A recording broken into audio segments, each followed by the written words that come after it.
Mark's making. Hi, it's Mark Homan from Paul's Photo, the lab at Paul's Photo and the Creative Photo Academy. You can see my partner in crime today, Mark Edward Harris, is in the background.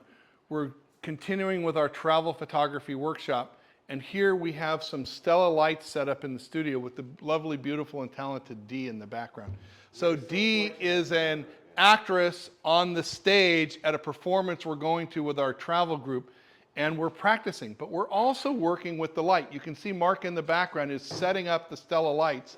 There he's got the CLX-10 with just the bare bulb on it, and here the CLX-10 with a beauty dish. And Zoe is over there positioning the light, and Letitia's in the background, and Dennis is in the background there. We're having a great time photographing, working with the lights, the aperture, the shutter speed, the ISO, and our lovely model to get an amazing picture. Because when you're doing travel photography, these are the kinds of events, these are the kinds of situations you're going to come into. And we want to make a beautiful picture. Are you guys having fun today? Yes. All right. And look at, so Mark is in the background. He's got the light set on her. Look at that glorious lighting, guys. Amazing. It looks like a Hollywood theater production here. And Dee, you look fantastic as always.